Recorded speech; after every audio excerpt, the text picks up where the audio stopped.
Senhoras e senhores, com a palavra, o presidente da República, Luiz Inácio Lula da Silva.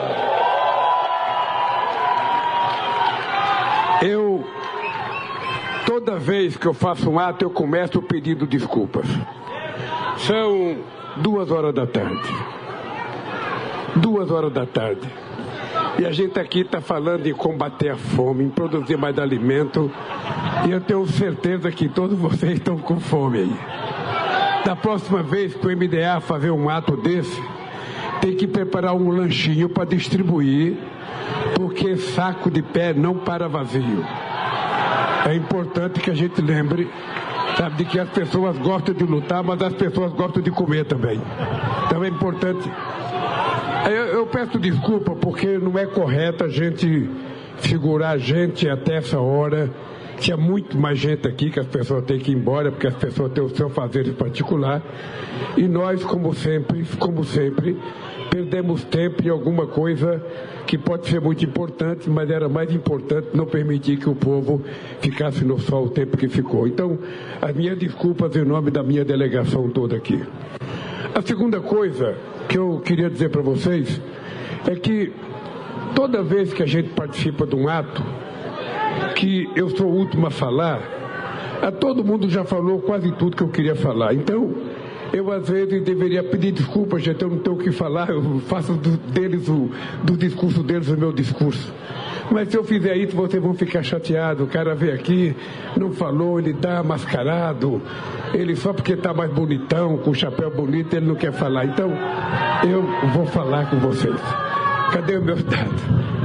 A primeira coisa que eu queria falar, todos vocês já sabem isso, a direção do movimento já sabe, mas a companheira da CONTAG falou uma coisa aqui que eu queria falar para a imprensa. Eu queria que a imprensa registrasse um número que é muito importante. Veja, nós temos 89% da quase 6 milhões e meio de propriedade brasileira, na verdade não é 6 milhões e meio. Nós temos 6 milhões 452 propriedades rurais nesse país. Dessas 6 milhões 552, nós temos praticamente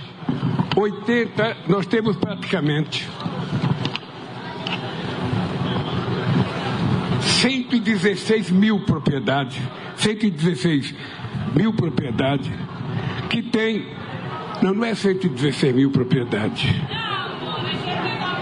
não, nós temos 116, eu não quero falar o percentual, eu quero falar o número, aqui, para as pessoas entenderem.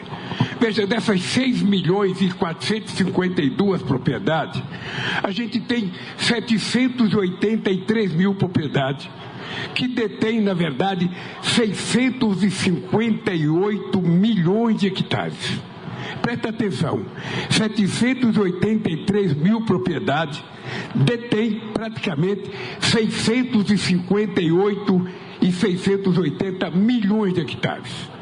Em contrapartida, para a imprensa entender porque a luta pela reforma agrária, em contrapartida, nós temos em contrapartida 5 milhões 669 propriedades até 50 hectares que detêm apenas 116 milhões de hectares. Veja que absurdo. Esses 660 milhões de hectares, ele detém praticamente 7% de toda a terra, enquanto o restante detém praticamente o triplo da terra. Eles detêm praticamente 90% da terra. É isso que está errado nesse país. Porque as propriedades que detêm até 100 hectares, elas representam praticamente 70%, 80% de todo o alimento que nós consumimos no Brasil, de leite, de carne, de boi, de carne de porco, de tudo. E são um percentual muito pequeno. Isso representa, João Pedro, 14,5% da terra. Ou seja, produz tudo isso ocupando 6 milhões 680 mil hectares, ou pessoas. Então, é por isso que a luta pela reforma agrária ganha importância. porque é preciso que se faça justiça nesse país. Quando eu tomei posse, dia 1º de janeiro de 2023, a primeira coisa que eu fiz foi chamar o ministro e foi chamar o presidente do INCRA e dizer que eu queria uma prateleira de terra nesse país. O que eu pensei na verdade? Eu queria que fizesse um levantamento de todas as terras públicas disponibilizadas, todas as terras públicas disponibilizadas, de todas as terras, sabe, improdutivas desse país, para a gente começar a não precisar haver uma guerra no campo, para a gente poder chamar o movimento e dizer: eu tenho tantos hectares, eu tenho tantos alqueires em tal cidade, em tal estado, e vamos começar a organizar a ocupação dessa terra. Acontece que quando nós chegamos na presidência, esse país foi semi-destruído. Vocês se lembram que é destruição. Vocês se lembram que a 11 retirada de vocês daqui, quando eles passavam com um trator em cima das casas, quando eles passavam com um trator em cima da plantação de vocês, quando ele passava com um trator em cima dos animais, às vezes que estavam no chiqueirinho sendo criado, um porquinho, uma galinha criada, sabe? Eles passavam por cima e vocês tiveram que reconstruir 11 vezes. Teoricamente seria mais fácil fugir e abandonar, mas quem tem uma causa, quem tem coragem, quem tem caráter e dignidade, não foge, enfrenta. E vocês enfrentaram e hoje vocês estão colhendo aquilo que vocês tanto lutaram. Demorou, mas saiu. E aí vocês agora estão orgulhosamente com todo o direito garantido, até de ir no Banco do Brasil pegar dinheiro, organizar a cooperativa, ter dinheiro para a produção, ter dinheiro para o financiamento, ter dinheiro para o PAA, ter dinheiro para vocês poder fazer aquilo que era o sonho de vocês. E essa prateleira está começando agora. Nós levamos quase 2 anos para preparar. Vocês sabem que arrumar a casa, quando ela foi destruída, é mais difícil do que fazer uma casa nova. E nós estamos agora, já passou 2 anos, a gente já tem um levantamento, a companheira Esther sabe que ela precisa disponibilizar todas as terras públicas, porque não tem porque o Estado ter terra pública, a terra foi feita, quem é o Estado? É o povo, e a terra tem que estar na mão do povo para que ele possa produzir.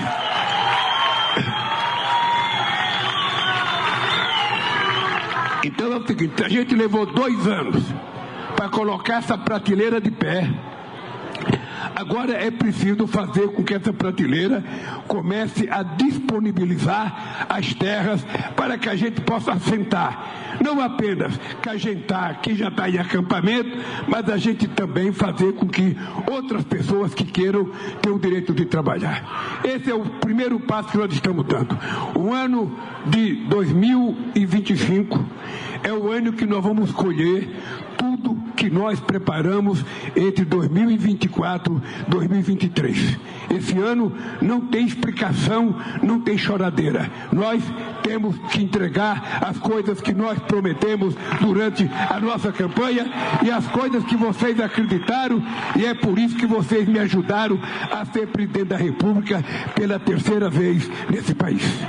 Então estejam certos que se tem uma coisa que não vai acontecer na minha vida, se tem uma coisa que não vai acontecer na minha passagem pela terra, é encontrar vocês e baixar a cabeça com vergonha do não cumprimento daquilo que eu prometi. Eu quero, da mesma forma que eu disputei as eleições, olhando para vocês de cabeça erguida, eu quero terminar o meu mandato não só de cabeça erguida, mas com a moral elevada de que eu cumpri as coisas que vocês acreditaram que eu ia fazer, porque eu devo a minha eleição ao povo brasileiro, não devo a nenhum grande empresário, não devo a nenhum grande banqueiro, não devo a nenhum grande aristocrata, eu devo a vocês. Então é para vocês que eu tenho que governar este país. E todo mundo sabe disso.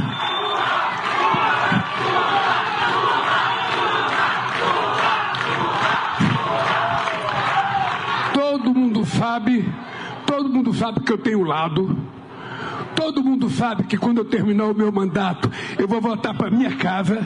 Eu não vou para Paris, eu não vou para Londres, eu não vou para os Estados Unidos. Eu vou voltar para minha casa. E quem são os meus amigos depois que eu deixar a presidência? São vocês, que foram para a vigília gritar bom dia, boa tarde, boa noite, Lula. Eu nunca esqueço quem são meus amigos. Eu trato todo mundo com muito respeito, mas eu sei quem é amigo de verdade e sei quem é um amigo ocasional, aquele que entra proveito porque eu sou presidente da República. Não pense que me enganam. Eu sei de que lado estou. E por isso, companheiro, tenho certeza, nós vamos fazer as coisas que nós prometemos, porque eu tenho um compromisso. É com o povo trabalhador desse país, é com o povo trabalhador da cidade, é com o povo trabalhador do campo, é com o povo pobre desse país que não teve chance de estudar, que não teve chance de ter uma casa, que não teve chance de ter uma profissão, que não teve chance de ter as coisas que todo ser humano tem direito de ter. Não é correto a gente pensar diferente. Por isso, companheiros e companheiras, eu queria dizer para vocês uma coisa. Eu vou assumir mais um compromisso aqui, prefeito. Eu vi dizer que a sua cidade, Campo do Meio, quando tem uma seca muito grande, que a represa seca, você fica infestado de mosquito. E às vezes demora muito esse mosquito. E quem pode resolver isso é um cara que está aqui nesse palanque. É o ministro de Minas e Energia que tem responsabilidade com isso. Eu vou chamar ele aqui para ele assumir publicamente o compromisso com você, que ele vai fazer o dique para tirar a sua cidade do mosquiteiro.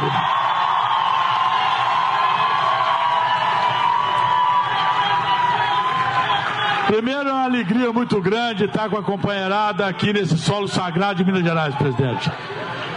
Mas o presidente mandou, tá feito! Vamos fazer o dique em Campo do Meio! E outro compromisso que eu quero assumir na frente de vocês e na frente do prefeito. O prefeito está dizendo que ele tem um déficit habitacional de 85 casas. Portanto, meu querido prefeito, eu vou lhe dizer uma coisa. Eu sempre me recusei a fazer promessa em palanque, sempre. Isso aqui não é um palanque. Isso aqui é um ato oficial do presidente da República, do governo, assumindo o compromisso. Eu vou dizer para você, você terá as suas 85 casas, porque nós temos o compromisso de fazer 2,5 milhões de casas e nós vamos fazer. E não é por causa de 85 casas que a gente vai deixar Campo do Meio, sabe, desabitado. Portanto, esteja certo disso. A última coisa que eu queria falar, porque já foi dito tudo, eu acho que é o seguinte: amanhã é Dia Internacional da Mulher.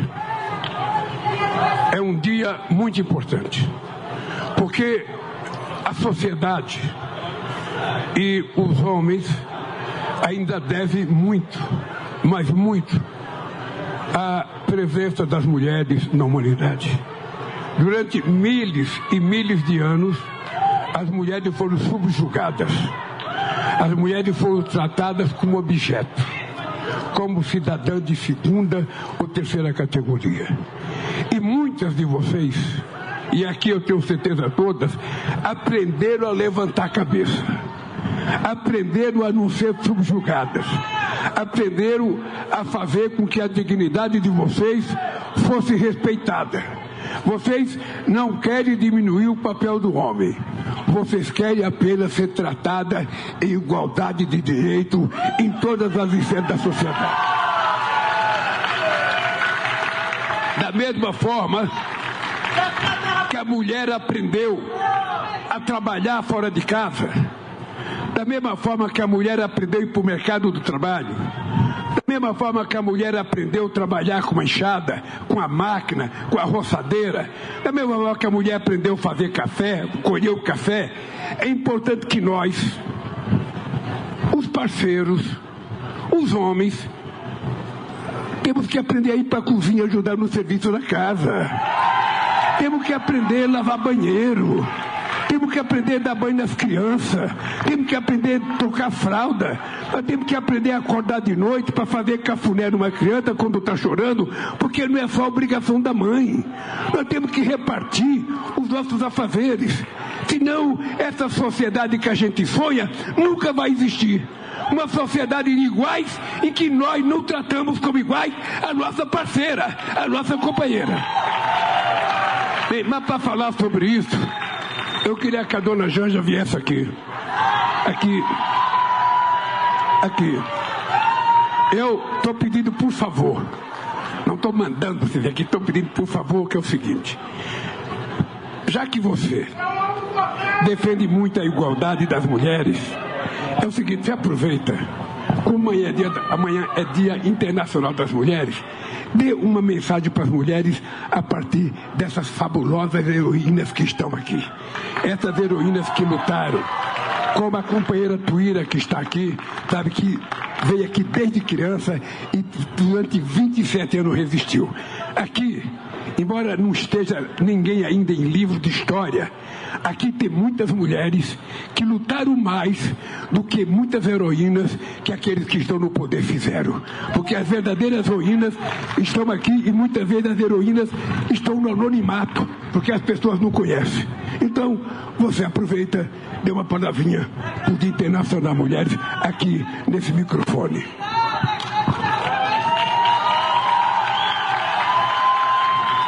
Boa tarde, gente. Olha só, amor. É claro que amanhã é um dia de comemorar, um dia de luta, mas eu estava falando isso hoje, que também é um dia de um pouco de tristeza, porque está muito difícil para nós mulheres cotidianamente sermos mortas, violentadas, ter nosso corpo exposto. Então, eu acho que amanhã é o dia de lembrar todas as companheiras que tombaram, e a gente sabe que tem muitas companheiras aqui do movimento, dos movimentos que estão aqui, que tombaram, então é o dia de homenageá-las, e também um dia de luta para que nós mulheres consigamos tocar a nossa vida com segurança, com tranquilidade. E eu queria agradecer o carinho que eu fui recebida hoje aqui por algumas companheiras. É um carinho que só me faz seguir de cabeça levantada.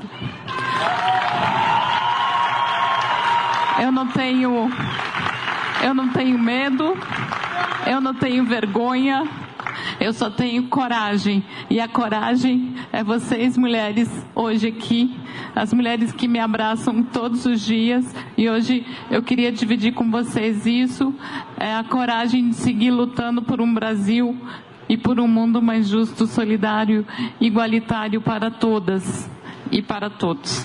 Um beijo no coração de vocês. Obrigada, amor.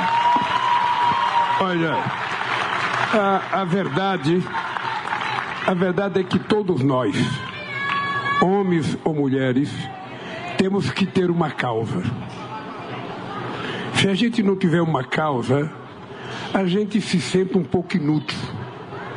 A gente levantar de manhã e não ter algo para fazer, não ter alguma coisa para lutar, a gente ficar o dia inteiro em casa ou no trabalho que a gente está, sem construir uma motivação de vida, uma motivação para nossa família, uma motivação para os nossos filhos, uma motivação para os nossos familiares, mas também uma motivação de solidariedade para a sociedade brasileira. Outro dia, a Janja me contava que o Papa Francisco disse uma coisa para ela muito importante, que todos os seres humanos precisam se olhar nos olhos, porque todos nós somos iguais. A única possibilidade que você tem de baixar os olhos para uma outra pessoa é quando você tem a dignidade de abaixar para estender a mão para ajudar uma pessoa a levantar, porque ela está enfraquecida. Se nós pensarmos assim, a gente vai construir uma coisa muito melhor. A gente vai construir um mundo mais justo. O mundo está tomado por muita raiva. O mundo está tomado por muita mentira. As pessoas mentem, não vocês, mas as pessoas mentem. A fábrica da mentira nesse país que foi divulgada por um presidente da República que esse país teve, que eu não quero citar o nome, que se diz inocente, mas está pedindo anistia antes de ser julgado. Ele deveria ter coragem de esperar o julgamento, provar sua inocência antes de ficar pedindo anistia. Ele, na verdade, está com medo. Porque ele sabe que ele cometeu um deslize nesse país. E veja que eu nem trato das minhas questões pessoais. Mas ele foi covarde, tramou um golpe, tramou a morte de um presidente da República, tramou a morte do vice, tramou a morte do presidente da Justiça Eleitoral, e quando ele não conseguiu, ele meteu o rabo no meio das pernas e fugiu para Miami e deixou os parceiros dele aqui. É por isso que ele tem que ser julgado. Ele que tem a coragem que eu tive. Se é inocente, briga pela sua inocência, prove que foi inocente. E eles construíram uma fábrica de mentira, que é quase que uma fábrica de horror. Ou seja, quem tem celular e quem fica na internet, às vezes fica horrorizada com a quantidade de mentira. E eles inventam qualquer coisa contra toda e qualquer pessoa. É uma coisa sem disfarçatez. Antigamente, quando alguém contava uma mentira, as pessoas pediam desculpa pela mentira. Hoje não. Hoje a verdade foi pisoteada, a verdade foi jogada no lixo, a verdade não vale nada, o que vale é a mentira.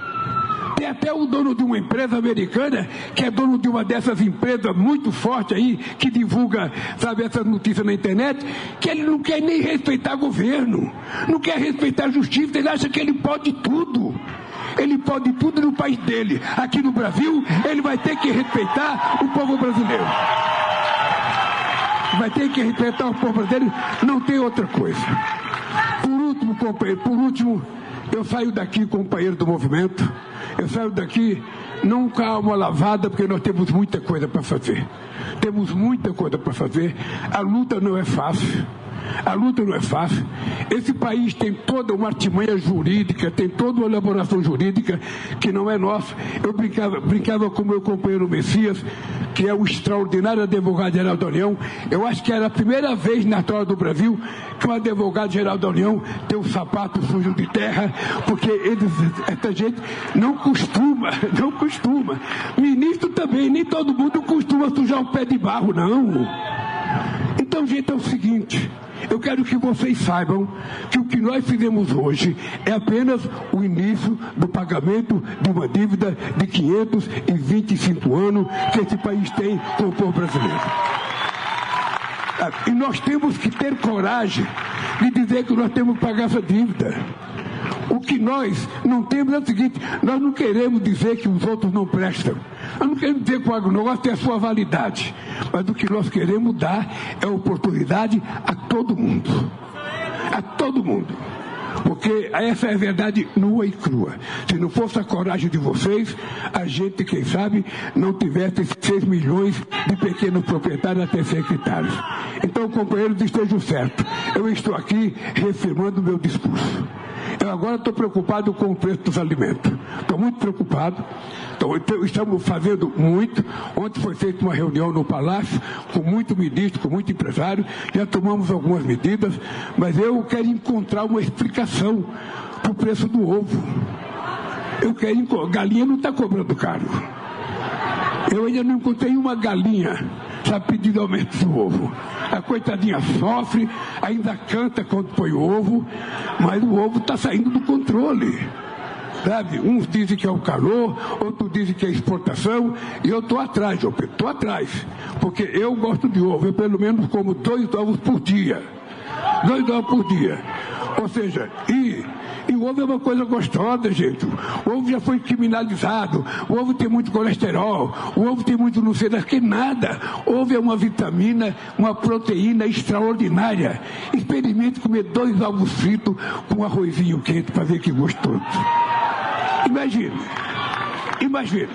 E ainda se você colocar um pouquinho de arroz, pegar uma banana, picotar e misturar, fica mais gostoso ainda. Imagina comer um ovinho no meio do pão frito de manhã, ou você fazer para fazer um tchu-tchu com pão ali e botar na boca. Então eu quero quero que vocês saibam, o preço do café está muito caro para o consumidor, o preço do ovo está muito caro, e o preço do milho está caro, e nós estamos tentando encontrar uma solução. A gente não quer brigar com ninguém, a gente quer encontrar uma solução pacífica, sem nada. Mas se a gente não encontrar, a gente vai ter que tomar atitudes mais drásticas, porque o que interessa é levar a comida barata para a mesa do povo brasileiro. E ela pode ser barata pagando o preço justo para o produtor.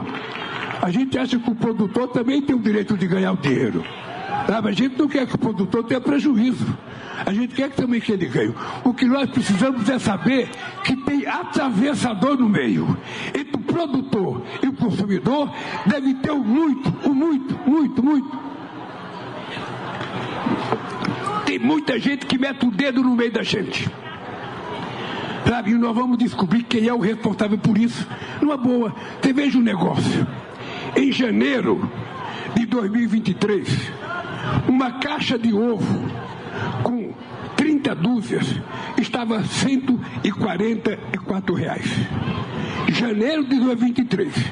Em janeiro de 2024, uma caixa de ovo com 30 dúzias estava R$ 143,09. Em janeiro de 2024, uma caixa de ovo estava 140, igual a 2003. Veja, presta atenção.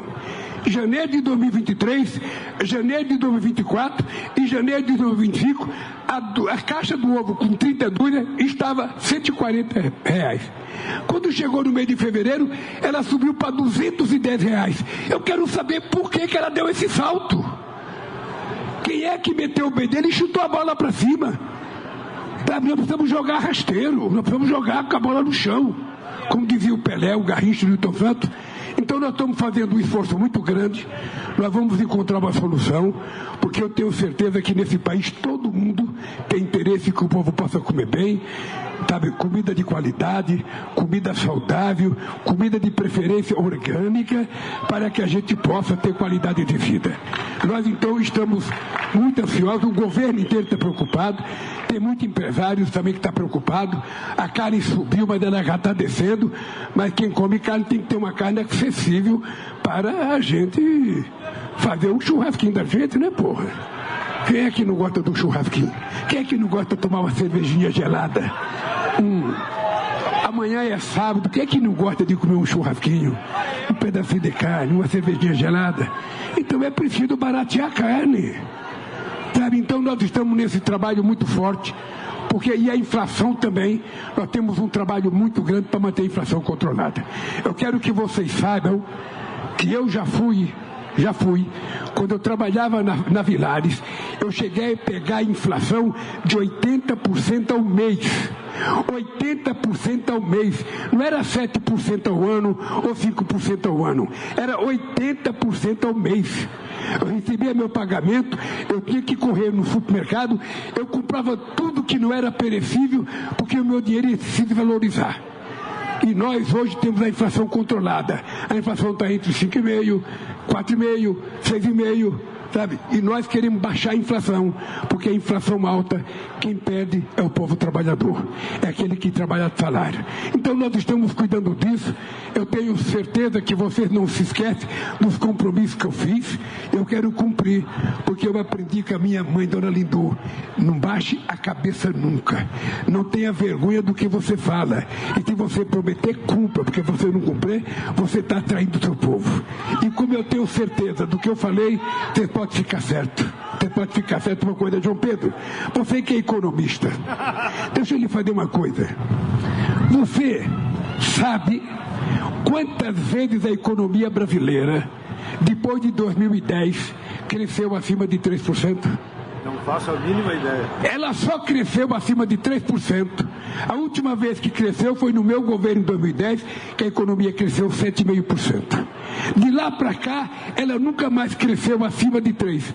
pois foi o Lulinha voltar, a inflação já cresceu 3,4, 3,5 e agora hoje vai crescer 3,4 outra vez. E o ano que vem vai crescer mais, vai crescer, sabe, vai crescer o PIB, vai crescer o salário mínimo, vai crescer a renda de vocês, vai crescer a distribuição de terra, vai crescer a distribuição de terra para indígena, vai crescer para Coriobola, vai aumentar mais a produção de emprego, mais salário, mais consumo, mais emprego, mais salário, mais reforma agrária, mais gente produzindo no campo, mais alimento parado. É esse país que nós queremos construir.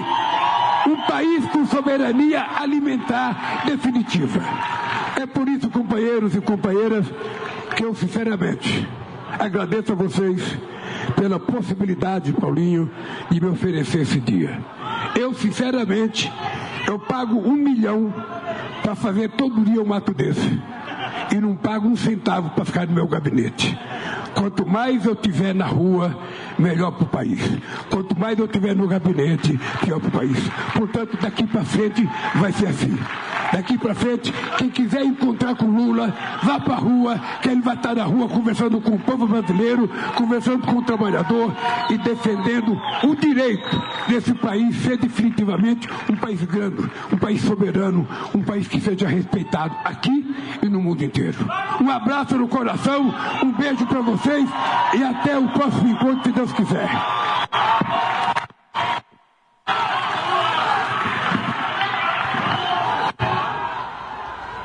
O Ministério da Cultura, o MINC, lançou um edital para selecionar 30 profissionais do audiovisual para participar do Marché de Film 2025, que ocorrerá durante o Festival de Cannes, onde o Brasil será o país de honra, com um investimento de R$318 mil do governo federal.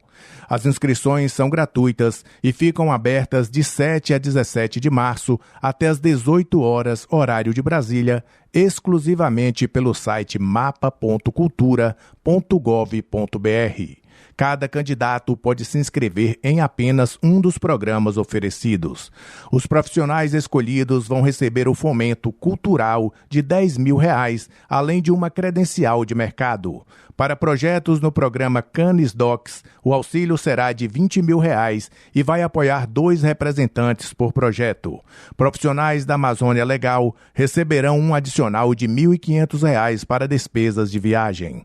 As vagas serão distribuídas conforme critérios de diversidade: 25% para pessoas negras, 10% para pessoas indígenas e 5% para pessoas com deficiência. Para mais informações, consulte o edital completo no site do Ministério da Cultura, gov.br/cultura. Da agência Rádio Gov em Brasília, Claudimário Carvalho. Segundo o Planalto, em um ano de operações, o governo federal conseguiu reduzir em 94% a atividade garimpeira ilegal na terra indígena Yanomami. Desde 2024, mais de 4.000 ações foram realizadas para expulsar invasores e desarticular a extração criminosa de ouro. Nas operações, foram envolvidas forças de segurança, monitoramento por satélite e destruição de pistas clandestinas. Foram apreendidas balsas, maquinários e toneladas de minérios extraídos ilegalmente. A repressão também afetou a logística do garimpo e dificultou o transporte de suprimentos. O governo informa que a proteção do território possibilitou que os Yanomami retomassem suas práticas agrícolas para fortalecer a segurança alimentar da comunidade. Também foi informado que a fiscalização seguirá ativa para evitar novas invasões. Da agência Rádio Gov em Brasília, Claudimário Carvalho.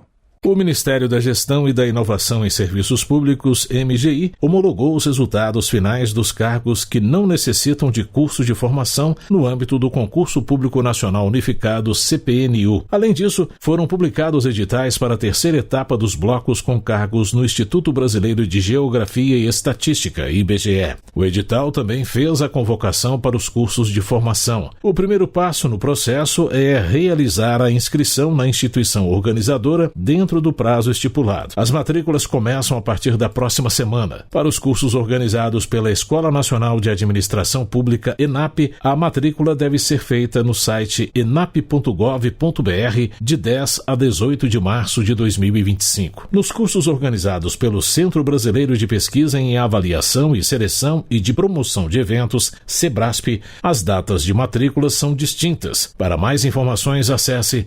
sebrasp.org.br/concursos. Da agência Rádio Gov em Brasília, José Carlos Andrade. Boletim COP30, informações da Conferência da ONU sobre mudança do clima.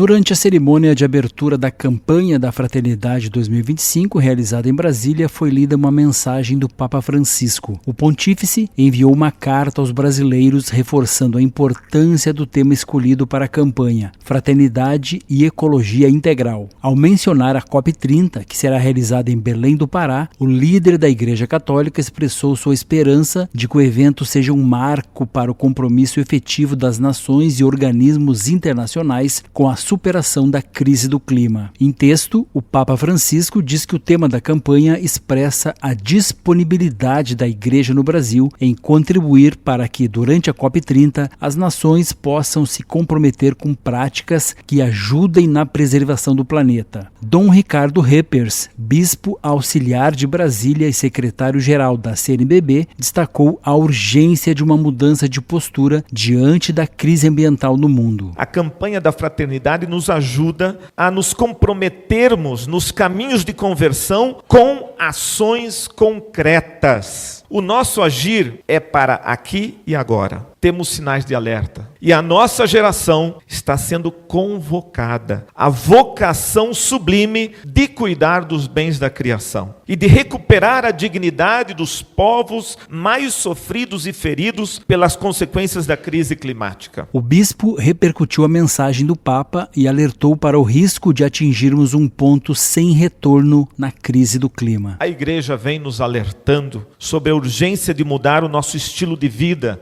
egoísta, individualista, consumista, explorador, especulador e destruidor dos recursos naturais e da dignidade humana. Quaresma, campanha da fraternidade e ecologia integral soam como um sopro do Espírito Santo sobre uma geração que pode evitar o ponto sem retorno da crise climática. Realizada há mais de 60 anos pela CNBB, a campanha da Fraternidade é uma iniciativa que mobiliza a Igreja e a sociedade brasileira em torno de temas relevantes para a promoção da justiça social e do bem comum. Para ler a íntegra da carta do Papa Francisco ao povo brasileiro, acesse o site cop30.br. De Brasília, com informações da COP30, Leandro Molina. Boletim COP30, uma parceria da Presidência Brasileira da COP30 com a agência Rádio Gov. Para mais informações, acesse cop30.br. Boletim BRICS Brasil. Informações sobre a presidência brasileira do Grupo de Cooperação Econômica do Sul Global.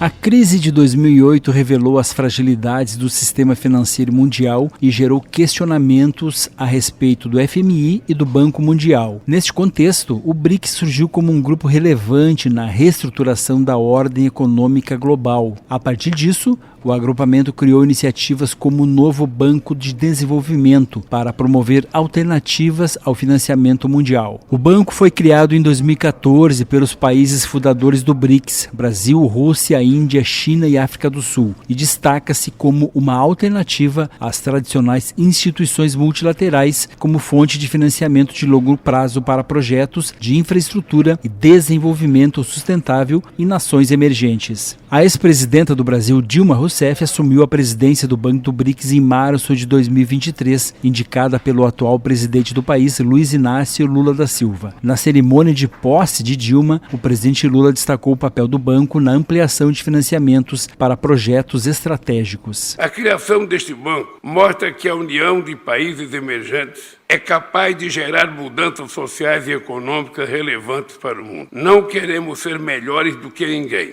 Queremos as oportunidades para expandirmos nossas potencialidades e garantir aos nossos povos dignidade, cidadania e qualidade de vida. Desde sua criação, o Banco do BRICS aprovou mais de 32 bilhões de dólares em financiamentos em projetos no Brasil, Rússia, Índia, China, África do Sul, Bangladesh e Egito. Entre os destaques estão iniciativas como a expansão de redes de energia renovável na Índia, o desenvolvimento de infraestrutura ferroviária na África do Sul e o fortalecimento de sistemas de abastecimento de água no Nordeste brasileiro. Evandro Menezes de Carvalho, especialista em Direito Internacional e professor da Universidade Federal Fluminense e da Fundação Getúlio Vargas, do Rio de Janeiro, destaca a crescente relevância do BRICS no cenário global. Bom, a relevância do BRICS hoje no mundo é cada vez mais evidente, né? Se a gente levar em conta, tanto em termos de população, quanto também em termos econômicos.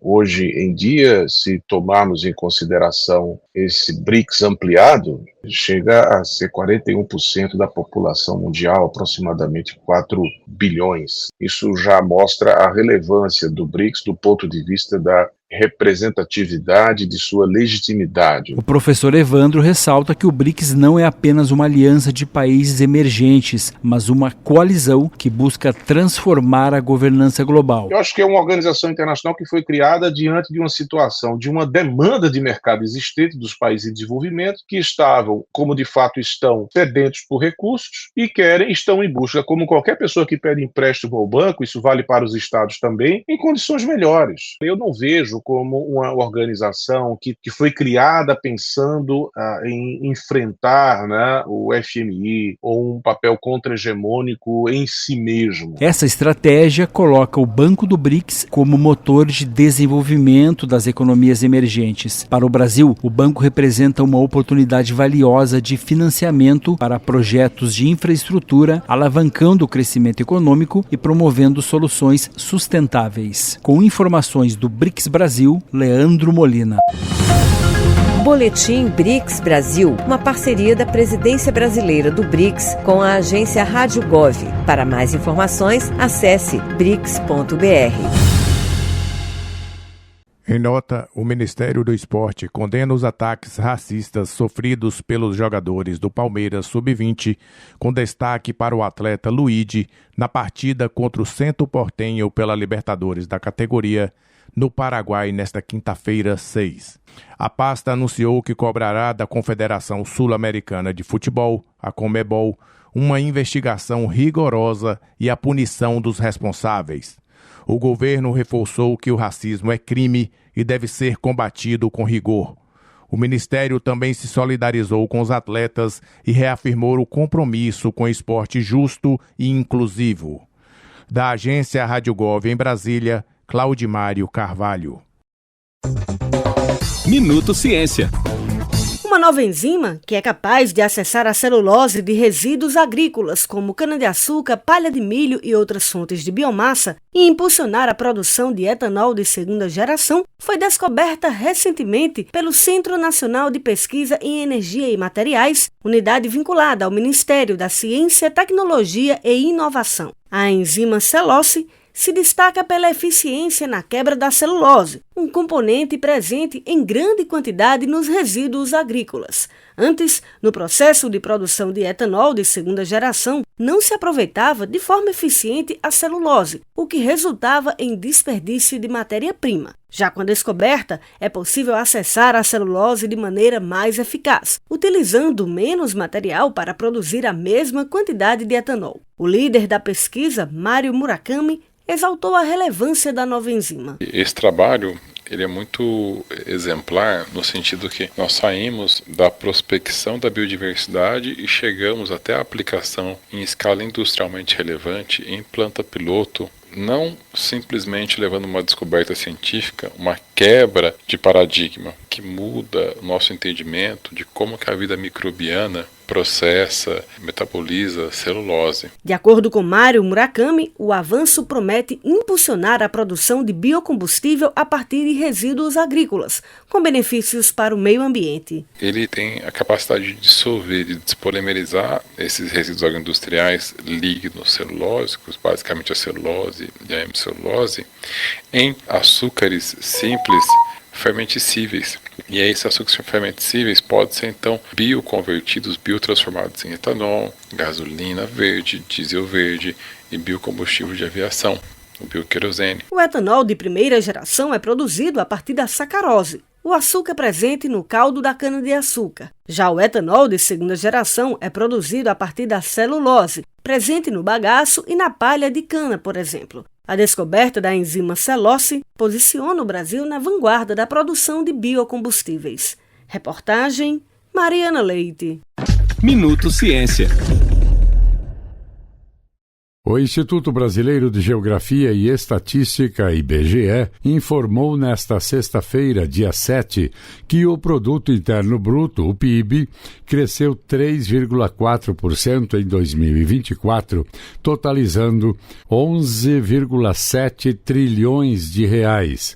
O avanço foi impulsionado pela indústria e pelos serviços, enquanto a agropecuária recuou. O PIB per capita aumentou 3%, alcançando R$ 55.247,45. A indústria teve boa performance com destaque para a construção e para as indústrias de transformação.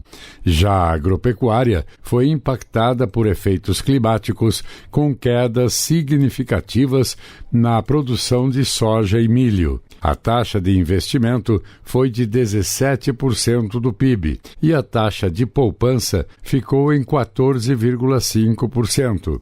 Segundo o IBGE, esses indicadores apontam um crescimento econômico mais robusto, apesar da retração em algumas áreas, como a agropecuária. Da agência Rádio Gov em Brasília, Vladimir Filipim. Ministro Carlos Lupe, da Previdência Social, obrigada por estar aqui conosco hoje. A gente queria começar com o senhor explicando para a gente, então, por que o calendário foi antecipado. Olha, primeiro porque tinha o feriado que aconteceu na última segunda e terça e hoje ponto facultativo. Então, quando a gente poderia ter todo mundo pago até sexta, com esses 3 dias de feriado bancário, isso seria prorrogado para a semana que vem, conforme o calendário já estabelecido. O presidente Lula, com a sensibilidade que lhe é peculiar da sua natureza, disse assim, o trabalhador não pode ficar mais uma semana sem salário, trata de antecipar. Nós fizemos uma conversa com o sistema financeiro, Banco do Brasil, Caixa Econômica, a Fazenda nos ajudou muito, e antecipamos todos os pagamentos, vão terminar entre quinta, amanhã, dia 6, e sábado, dia 7.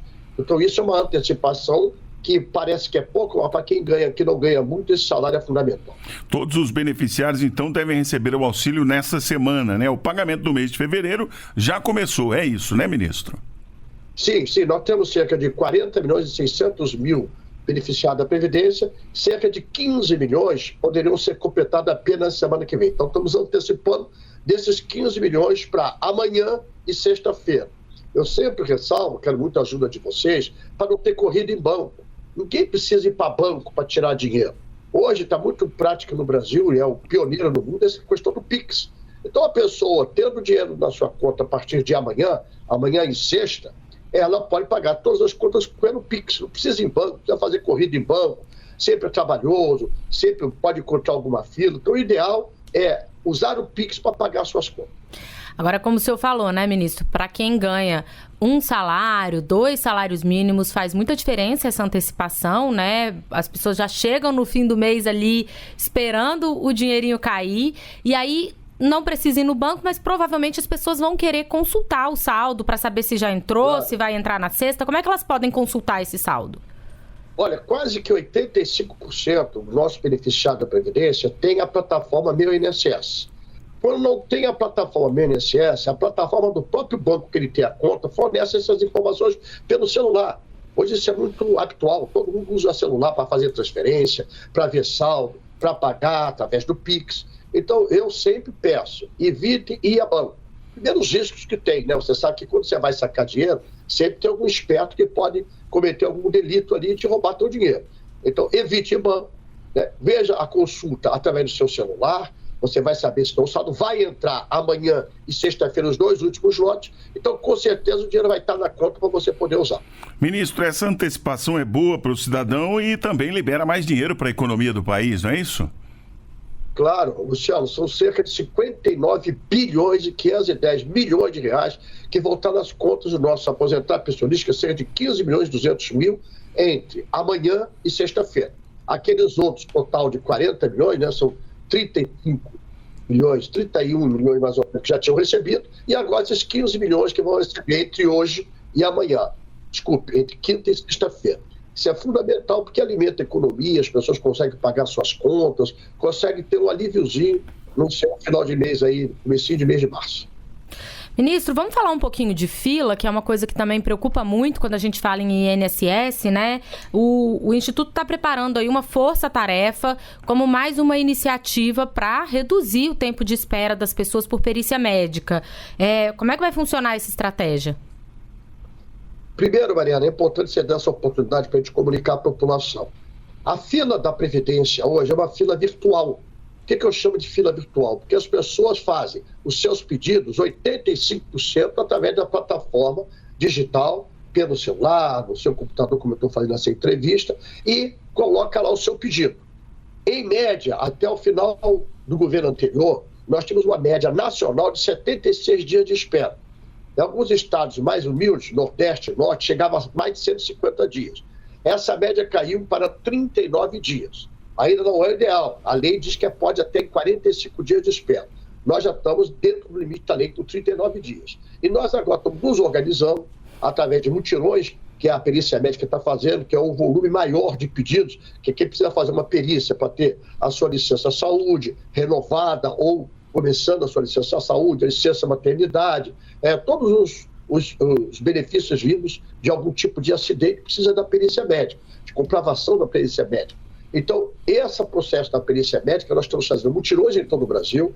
Amanhã, inclusive, eu estou fazendo, já estamos num projeto piloto, fazendo a telemedicina, fazendo a perícia médica por computador, como eu estou falando aqui com você agora, e vamos lá em São Pedro da Aldeia, depois de Araruama, aqui no Rio, onde a pessoa, por um computador, faz a sua consulta, o médico pode estar em São Paulo, pode estar em Paraná, pode estar no Rio Grande do Sul, e verifica se aquele benefício que a pessoa pede, ela vai apresentar um documento já do seu médico, já está tudo ok. Se tiver ok, libera na hora. Nós fizemos um estágio já em vários estados do Nordeste, né, uma comprovação disso, 90% foi resolvido pela telemedicina. Como eu estou fazendo com você agora, com comunicação por computador. 10% tinham que marcar porque não tinha essa comprovação configurada pela perícia médica. Isso é mais um benefício que a gente traz para evitar das pessoas se deslocarem, gastar dinheiro com passagem, tempo. Então, tudo que a gente puder colocar com uma modernidade mais segura, e esse é o desafio da Previdência, porque tem muita picaretagem, tem muita gente que se abusa da idade da pessoa, abusa às vezes da falta de conhecimento para ludibriar, para enganar. Previdência não tem intermediário. A Previdência não manda recado para ninguém para dizer que tem que dar desconto para pegar dinheiro. A Previdência é uma instituição pública, a única plataforma da Previdência é Meu INSS, ou então vá nas agências e nas gerências para qualquer dúvida. Nós não temos intermediário, a Previdência não cobra nada a ninguém. Tem o telefone também, né, ministro? 135? 135, sim, é um telefone que já funciona há muitos anos. Nós estamos começando a experiência do Zap, daqui a pouquinho vai estar com o WhatsApp para a inteligência artificial nos ajudar. Nós estamos, isso é uma determinação também do presidente Lula, modernizando a Previdência. E eu uso isso muito na frase que ele disse numa reunião comigo logo no começo. Dá direito a quem tem direito. A gente tem que coibir os fraudadores, coibir os intermediários que ludibriam a população e dar direito a quem está direito. Não pode o justo pagar pelo errado. Ministro Carlos Lupe, o senhor fez referência aí, o INSS deve contar também com essa nova ferramenta, né, a inteligência artificial, para ajudar, inclusive, nas perícias. Quando é que essa ferramenta vai estar disponibilizada, vai estar instalada, ministro? Ela já está em fase experimental. Né? Estamos desenvolvendo, a gente, para colocar para o grande público, tem que estar muita segurança que esteja funcionando muito bem. A telemedicina, nós já fizemos esse teste em vários estados brasileiros. Amanhã estou fazendo mais um aqui no Rio. Vamos fazer, como já falei, em São Pedro da Aldeia e Araruama. E brevemente, até o meado do ano, a gente precisa ter e tem que ter o Zap, esse sistema do Zap com a inteligência artificial, onde a pessoa vai poder se comunicar, ter informação, dizer como é que está o seu pedido de aposentadoria, o seu pedido de licença, ter as datas, todas as informações necessárias para diminuir a burocracia da Previdência Social. Agora, ministro, eu queria que o senhor reforçasse um pouco aquilo que o senhor falou antes sobre a possibilidade de golpes, de fake news envolvendo a Previdência Social. Essa questão do INSS, ela é muito visada, né? É um órgão muito visado nessas situações aí de fake news e de golpes. Então, é importante a gente ressaltar, né, ministro, para as pessoas não passarem dados pessoais para qualquer pessoa que se apresente voluntariamente como sendo do INSS, não é isso? É importante que o aposentado e pensionista, então, busque os canais do INSS quando tiver qualquer dúvida? Com certeza, Mariana, eu te agradeço essa prestação de serviço de relevante importância para a população. Repito, o INSS, a Previdência Social, não cobra nada de ninguém. Não passe a sua senha. A plataforma digital, essa páginazinha que você, quando abre no meu INSS, aquilo ali tem importância fundamental para você como cidadão. No máximo, pega um filho que é da sua confiança, pega alguém que você tem absoluta confiança para te ajudar se tiver dificuldade. Liga para 135, vá numa agência, repito, quem ligar para você, quem pedir para você algum dinheiro ou para você assinar algum documento para ter algum desconto, cuidado. A Previdência não cobra nada a ninguém. É um serviço do governo federal inteiramente gratuito. E a plataforma oficial da Previdência é Meu INSS e 135. Ligou, procura a plataforma e não use intermediário. Não deixe ninguém enganar você e levar o seu dinheiro. Muito bem, nós conversamos com o ministro da Previdência Social, Carlos Lupe. Muito obrigado, ministro, pela presença aqui na Voz do Brasil. Eu que agradeço, Luciana, Mariana, muito obrigado e boa quarta-feira para vocês. Redução de mortes e feridos e aumento da fiscalização de veículos nas estradas durante o feriado. A Polícia Rodoviária Federal divulgou hoje o balanço da Operação Carnaval. E para falar sobre esses números, recebemos ao vivo Marcos Vinícius Silva de Almeida, diretor de operações da Polícia Rodoviária Federal. Boa noite, diretor, seja bem-vindo. Boa noite, Luciano. Boa noite, Luciana. Boa noite a todas e todos os ouvintes da Voz do Brasil. Bem, a gente começa, diretor, falando sobre esse balanço. Qual que é o resultado desses 6 dias de atuação da PRF nas estradas? Olha, o resultado, assim, para a gente foi muito positivo, né? Nós fizemos um planejamento prévio que começou anteriormente a esse período que você citou, mas nesse período nós tivemos diminuição de sinistro de trânsito, diminuição de feridos e principalmente, né, que a nossa função primordial é preservar vidas, tivemos também redução das mortes. Como é que foi a atuação da PRF para atingir essa redução de mortes e feridos? Nós fizemos, Luciano, um trabalho muito forte de planejamento, a probabilidade desde o ano de 2017 até 2024, levantamos mais de 150 pontos em cuja probabilidade era maior de 50% de acontecer um sinistro de trânsito grave nessas regiões, né? Nós tivemos em Santa Catarina, por exemplo, que desde 2017 até 2024 acontece acidente nesse período. Então a gente tinha uma probabilidade de 100% de acontecer. Então nós aumentamos o nosso efetivo, aumentamos a nossa fiscalização e o resultado foi bastante positivo. E teve um aumento de policiais e de veículos durante esse período do Carnaval?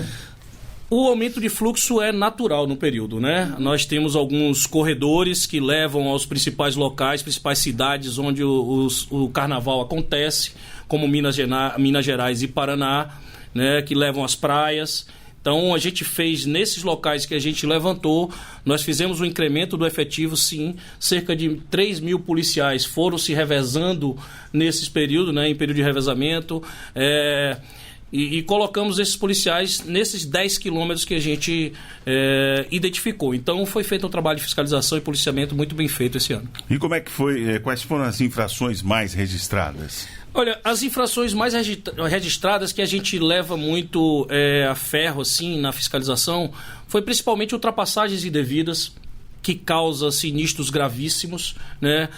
O aumento dos nossos testes de alcoolemia que levam às infrações relacionadas ao álcool. Nós tivemos um aumento dos autos de infrações e também dos testes, né, de alcoolemia. Então, e é claro, o excesso de velocidade. Nós tivemos também bastante imagem de radar. E esse ano o tema da campanha da PRF foi o combate ao álcool no volante, né? Sim. E como é que foi a atuação da PRF nesse caso? Os nossos policiais foram direcionados a fiscalizar esse tipo de infração. Né?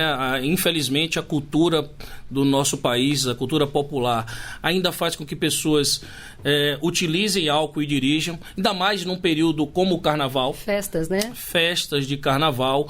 E aí a gente ainda verifica pessoas, né? Fiscaliza pessoas. Isso demonstrou dos nossos números, que eles aumentaram bastante os autos de infração, as prisões em cerca de 10%. Isso não é uma coisa que deixa a gente feliz, mas é extremamente necessário para preservar vidas. Apesar desse aumento no caso de alcoolemia, né, pessoas alcoolizadas dirigindo, esse número menor de mortos e feridos, pode ser o fato do motorista estar mais consciente ou ainda não é bem isso? Olha, eu vou creditar isso ao trabalho de fiscalização da PRF. E o planejamento que foi feito, foi muito bem efetuado, né?